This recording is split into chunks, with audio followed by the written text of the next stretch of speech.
I'm Gail Shenkman. I'm the Associate Superintendent for the district. Dearborn Public Schools prides itself in being an excellent school district because we have something for everyone. We meet the needs of the vast population that we have in Dearborn, and I think we do it very well. Beginning with early childhood programs, we have early childhood programs in our district for students starting at the age of 2.5. Some of them are tuition-based, and some of them are based on identifying needs for students and are free programs. So GSRP is a free program at a number of schools. And we also have tuition-based preschool programs. And they're the wee, mini, little scholars plus the Montesorri Preschool program, which is part of Howe, which is located at the Heights campus, because we moved Howe over to the Heights campus. So we have a lot of different things going on for students in our district beginning at age 2.5. Then in elementary school, we have a number of programs as well, and this is the short abridged version because we certainly have much more than this available. But some highlights of this are our Young Fives program, which is offered at Lindbergh to all of our students who maybe had a birthday that was near the deadline date, so they just made it, and parents don't feel they're really ready to move into kindergarten, so that's one offering. We have all-day kindergarten throughout the district now. Every school offers all-day kindergarten. Howe Montesorri has a kindergarten program as well as a preschool program all the way through 5th grade, and that is a school of choice over at the Heights campus as well. And we're so proud of our instrumental music and our vocal music program in the district. Instrumental music starts in the 5th grade, and we've won numerous awards. Starting in our middle school, we have a brand new program this year, and actually it's a school, and it's called the STEM, the 6-7 STEM program. STEM, another acronym, Science, Technology, Engineering, and Math program. It's located at the Heights campus, and it's a small school. It has 60 students in it right now, so it's a very small school now, but we anticipate going up to 120. It is designed for students who are interested in those STEM pieces, and it is competitive in enrollment. Students test to get in, we look at their scores, and then we gave them the Explore test and tried to have a representative population of female and male and ethnicity and all the way across the district as well. But it was based on an offer of an acceptance based on the scores of the students. Embedded in the program is Project Lead the Way, which is a middle school in this sense, although Project Lead the Way goes from elementary all the way through college, but it's their middle school component that is part of our curriculum over there. So one of the electives the kids take is Project Lead the Way, but it's also infused in the science and the math classes there. It's one of the number of schools offered at our Heights campus. Okay. ACE is another school that's located on the Heights campus. Getting the picture, lots of stuff in one place. It is a 2-year program, an 8-9 program, for students who ordinarily we would have held back in middle school because academically and in a lot of cases affectively, these students are not ready to move on to high school and be successful on-time graduates. But we can offer high school credit in middle school. So while we're offering very intense remediation and a lot of affective support from social workers and counselors and what have you, we are having these students have the availability of getting themselves back on track. So a successful ACE student will earn enough credits by the conclusion of the 2nd year of the program to rejoin their comprehensive high school on track for on-time graduation as 11th graders. Now, while the STEM school is a school of choice where we don't offer transportation, the ACE school is not a school of choice. It's an offer we avail parents of, but the other choice is to maintain them in the middle school, repeating the 8th grade. And we know that repeating a grade is not usually successful, so this is doing something different and hoping for different results as opposed to doing the same thing and getting the same results. So this is our first group of students this year, and like the STEM school, we will be adding another cohort next year for this group. And there are approximately 30 students in this school right now. Yes? Yes, there are students with IEPs both in the STEM school and in ACE. Both places have students with IEPs. Students with IEPs, students with disabilities, offer the same opportunities as everybody else in the district. Also on that campus is the Dearborn Magnet High School. And the Magnet High School is, again, a small school. And it's a school where the average age of students who enroll is about 16 and a half. At our Magnet High School, we've been very successful at having students get back on track and graduate high school successfully because of the community service component and because of wonderful counseling from our counseling staff, which Mary Lois Gass is here now, and she was our counselor there from the inception of the Magnet High School. We've been very successful getting students to graduate high school. We changed it up a lot from its predecessor, the virtual high school, in that we expect kids to be successful. We pick the right kids. We support them incredibly with a wonderful staff that is focused on relationships. There's a community service component where students experience success and a lot of self-esteem boost in that community service activity. They actually have to interview for a place in the school. And we expect them to do dual enrollment, to take college classes. And they wouldn't necessarily be, if you're familiar with Henry Ford College term numbers, English 131. So it wouldn't necessarily be freshman English, but it might be an auto class over at the college, so that they see that that's a possibility. And we have an unheard of graduation rate of 80%. Alternative schools do not have 80% grad rates. The predecessor, just to give you a frame here, had a graduation rate of 27%, 25% as a 5-year grad rate. So we went from about 1/4 of our students graduating to 80% of our students graduating. And I think that's incredible, absolutely incredible. And the credit goes to the staff over there. So we're very, very proud of our Magnet High School. And one of our graduates is now a full ride scholarship recipient at Henry Ford College, pursuing a degree in criminal justice. So that's cool too. Also over at the Heights campus is Dearborn Center for Math, Science, and Technology, DCMST. DCMST is a half-day program where students, high school students, and 8th graders beginning this year spend half a day over at that campus pursuing STEM classes, science, technology, engineering, math-based classes for students who are interested in those programs. It is select enrollment, so it is based on tests and teacher recommendations. The Michael Berry Career Center is on the same basic campus and offers CTE classes, career technology classes.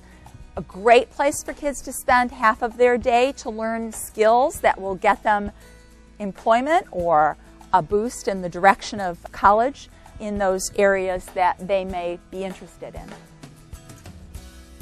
Our first early college program, this was an early college, was Henry Ford Early College, and it is a partnership between the Dearborn Public Schools, the Henry Ford College, and the Henry Ford Health System, where students entering in 9th grade go to school from 9th grade to 1 year after they normally would graduate, so 13th grade for our purposes today, and leave potentially with a high school diploma and an associate's degree in a healthcare career.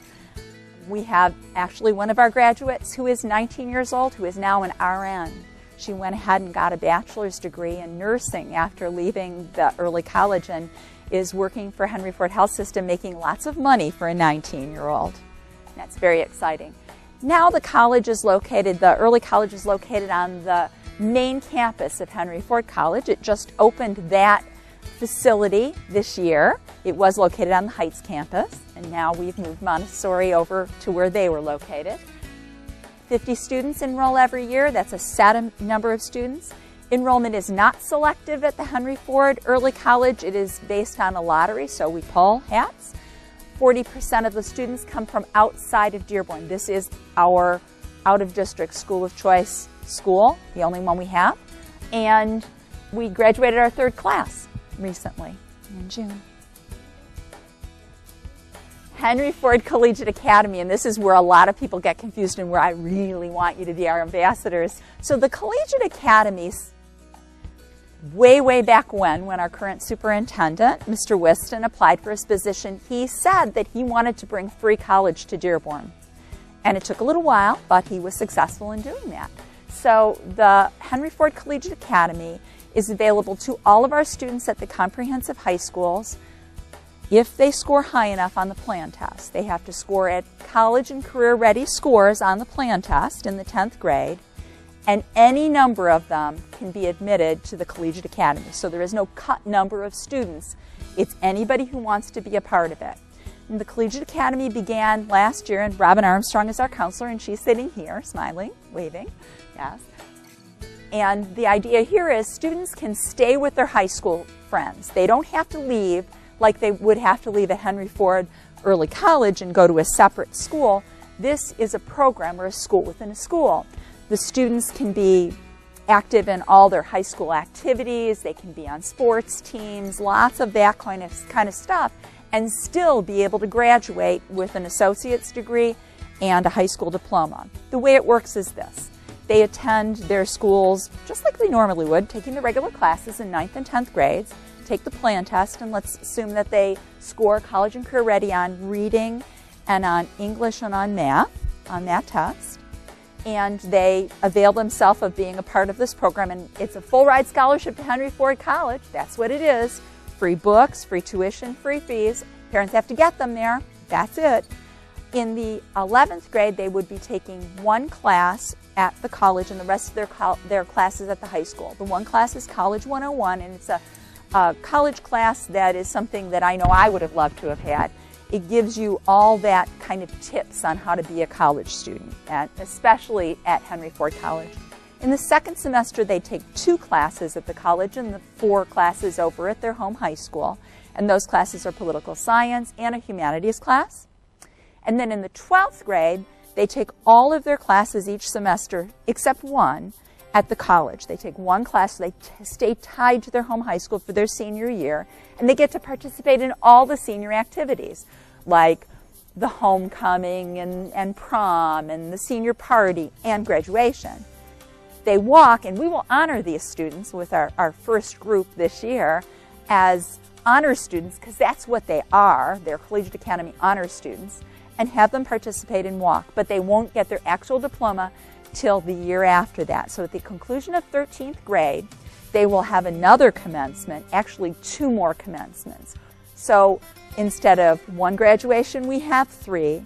The ability to participate in all of the things that high schools have to offer, and free college. Now, there was a lot of confusion about this program, and it's new, and we expect that. But some of the confusion was based on the idea that those students that want to go to university shouldn't go here. This is a community college program. Not so. All of the colleges in the state will accept these students for advanced standing, and that includes the University of Michigan in Ann Arbor. And they will allow them to get freshman scholarships, which means there's more money out there for them. We're very excited to tell parents and students that if they want to head off to Ann Arbor, the difference will be they'll spend 2 years there and 2 years worth of money. I don't know about you, but I had 2 students go to college, and 2 years worth of free college sounds real good to me. So we see with our Collegiate Academy and the early college that Dearborn students participate in a lot of college, but that's not all. All of our students participate in taking a lot of college classes and leaving us with substantial numbers of credits, college credits. And Dearborn has more students dual enrolled getting credit at the same time in high school and college as any other district in the state. We lead the state. Right? So you can see that they're also very successful, right? Most of our students do really, really well in dual enrollment classes, and frankly, better than the general population at Henry Ford College. So yay, Dearborn students.